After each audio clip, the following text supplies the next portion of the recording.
Hi, ngasi se 2022 gi last day, 31st December.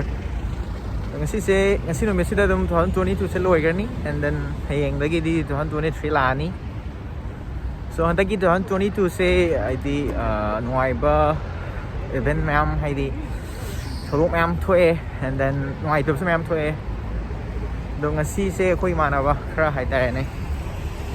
Chatli mana wai se put up ngasi chak Hadi blub chamin se na stek tang chala supermarket am lei supermarket te khoi se cha na ba kra sa yen hai tai ne adu lei se nai khoi mam chamin nari adu supermarket se ai si da block to se ke na ha kan da foreign adum vegetable sing adagi chicken nung yuan bagi pricing da pendang share to ge na block se mane ba so John 22 su ngasi loi ni and then mam sum ram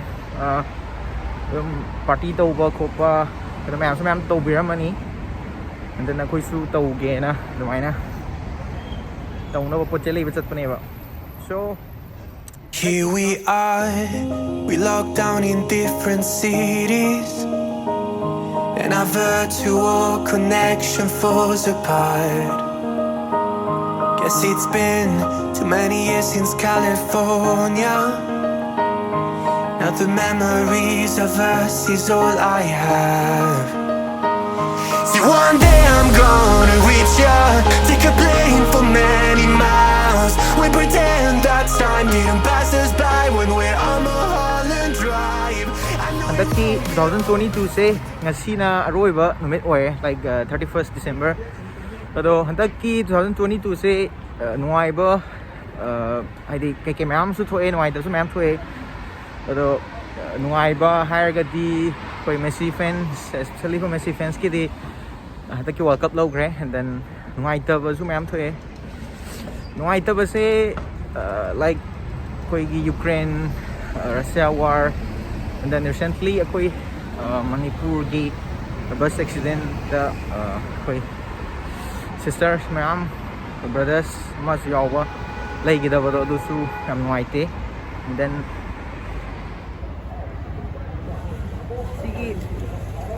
supermarket sini so welcome 23 gi welcome gi port ka da ki manung na changa ka ek minute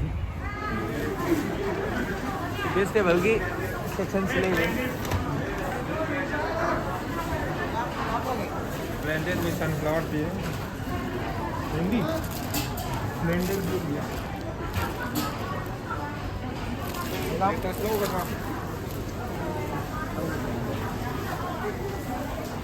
Gam cái price lên tu cái gì mà thay được qua yuan taruk 5.99 Ado moi India gi bisa ada di qua 70 moi din 70 rồi rồi này à 70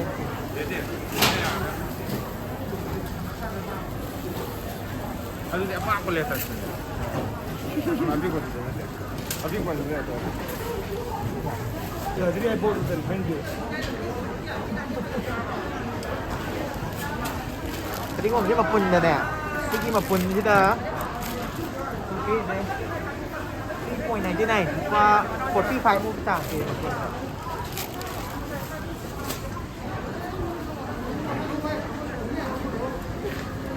Nakupi na roda. Nakupi le hera. Napapi re nakupi re kong le. Mapunda 99 pa. Kasi yung lupat 70 kitang.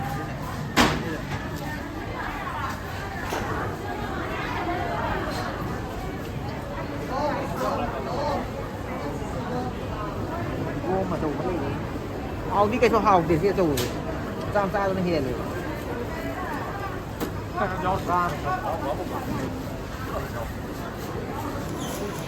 Sige section se comment simulator comment sim se moi chin hai se 500 gram ne bako the 500 gram da pi se lupa 130 kitang 130 140 kitang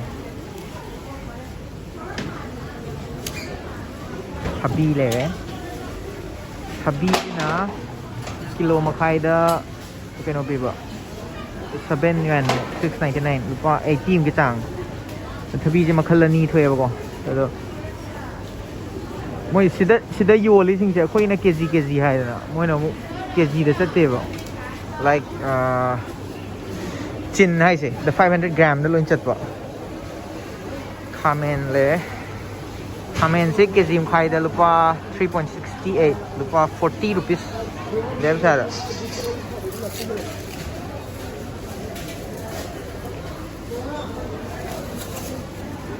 thambau le thambau thì mới thambau châu với đây này xem cái gì mà khai đó bao cái nào biểu 3 yuan qua 35 40 cái chàng đó Red hot chili pepper. sang mà nên hao này xem sẽ sang lấy xem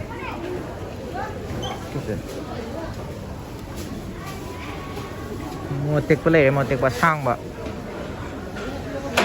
trên đó 299 và 35 cái chàng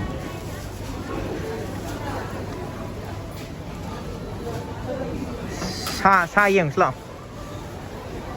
xong nó xa cái section này si semi khá chill này bye bye ôi bây giờ không rồi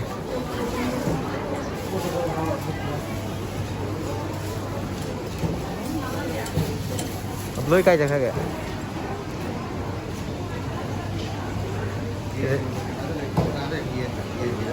xin là xa cái yen cái mẹ em Chinese food. xin là Chinese food. Ready made. ôi ready made thà rồi không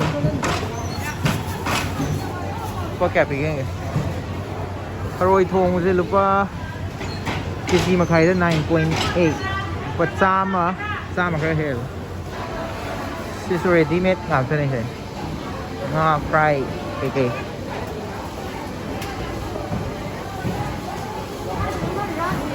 Bora yang itu bora. ready made chicken layer kita Le meat kita kan meat ki. chicken xin là fresh chicken này bà con 需要我帮你炖一下吗？啊，可以的啊。 cái gì cái pin nào Taruh. cinta Ini lo dah siapa tu? Hai, hai yang ini. 要2只。要两个。啊，2个啊，兔。Tuh. cái nào pin vậy cái gì mà khai ra 17.9 hay đi lupa 180 cái trang pin cái gì khai ra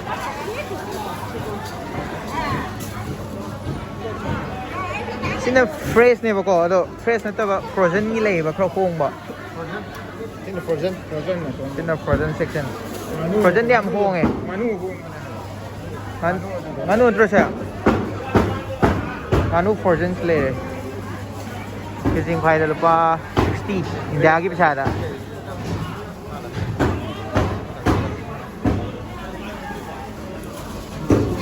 xin là fresh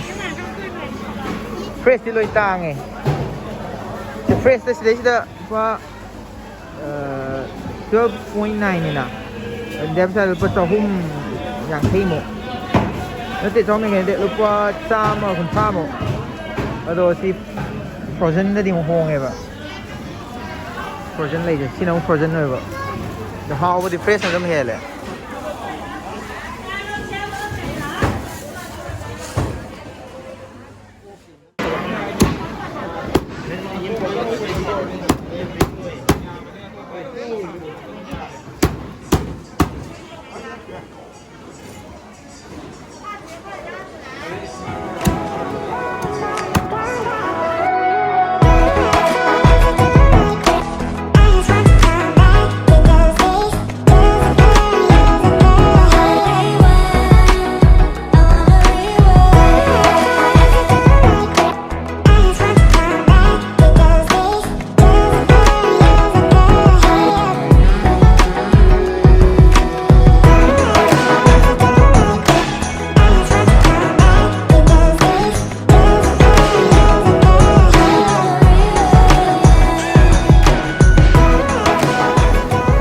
section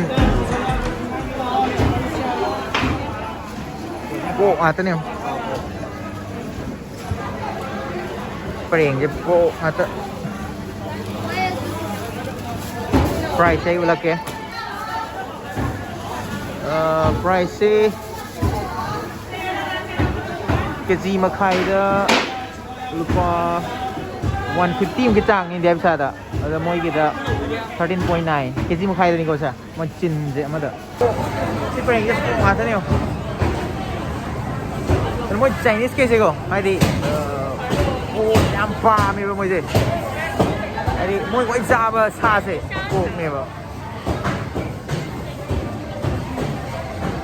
คนมณีปูร์จังหวะนั้นท่านโขกซาวเลยเป็นเบเกอรี่เซกชัน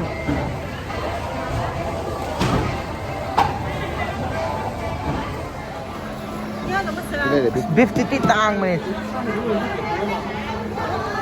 บิฟตี้59ป่ะจัดรุกจัดเรียงไปจังปีเดกิโลมาขายเด้ต่างมั้ยบิฟตี้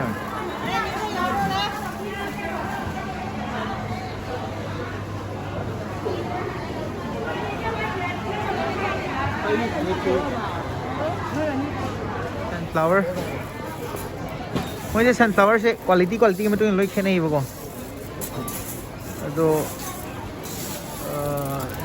KG में खाया था 20.8 एकदम तांग है मुझे how they how ने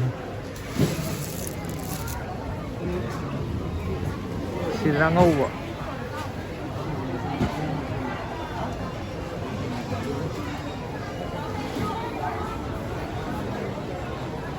เป็นจ่า Chinese กิจ่ามาคันอัสชิจ่าใช่ไหมจินเดลุปาลิซิงกุนทราปีวันชิจ่าชินเดลุปาลิซิงไอเดฟเซลปาลิซิงตรองโดยตรามรีตรองว่างจังชินเดลุปาลิซิงกุนทราอย่างโดยในสิกิจ่าตัวนี้supermarket से हम चाव बने वाली मखा के ground floor का मतलब के first floor तो मुझे ये मखा जो ना first floor उनको बने तो का मतलब कि ना second floor को है चाव मुझे लोग उतने दी चल रहा है ये वो काम था मुझे पोट से तुम escalator जब हम ढल से तुम थम चल रहे मुझे चल रहे तुम चल पोको पे पोट तो तब तुम लोग ये है ना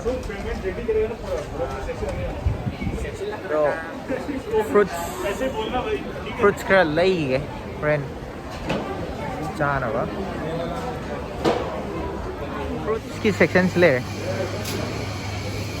अरे मोई कोई आई ना यम पाम जाई से मोई की सिक price tag की से distill की नहीं बा तो जैसे मुझे distill की oil है ममांग दे oil उधर में सिक price की tag हम ना बजे distill oil है में watermelon से yam पीजेंगे चिन दलुपा तरेट है दी मोय yuan तरेट तो इन डेम सा दलुपाเป็นโอ้ยนี่ก็75 80พี่ตังกาแฟเลยกาแฟ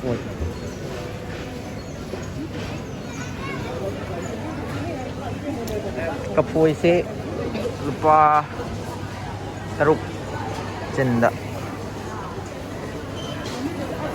dragon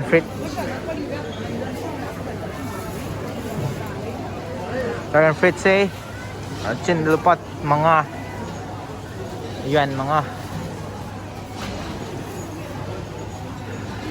orange sing orange si orange tadi kok orange plus ya Bari ba ama orange ta ba ma do okay ko bisa orange layer orange si orange layer Cinda Pataruk 5.99 yan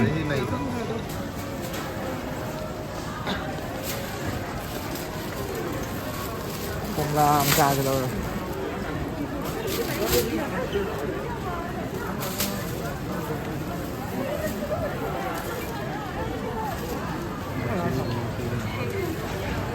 我也是。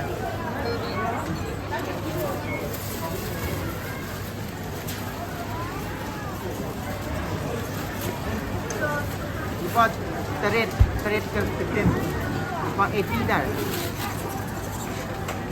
nobab sida sila nobab ang angbi sidi pistol ni mai se pistol lupa 20.1 diagi pesada lupa chani ga yang khaim ki tang pistol chani yang kp ni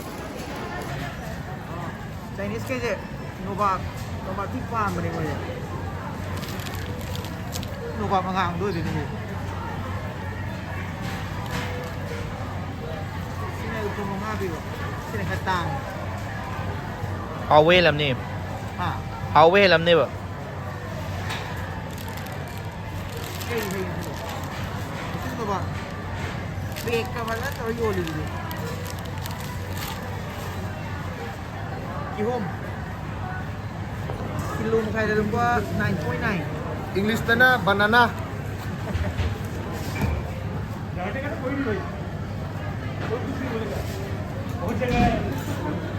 Lấy vào rồi đấy.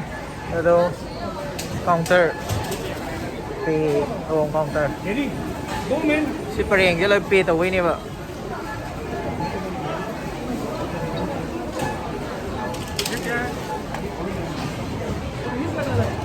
Xin hàng rồi. Xin hàng. Sit down slow. Sit down okay.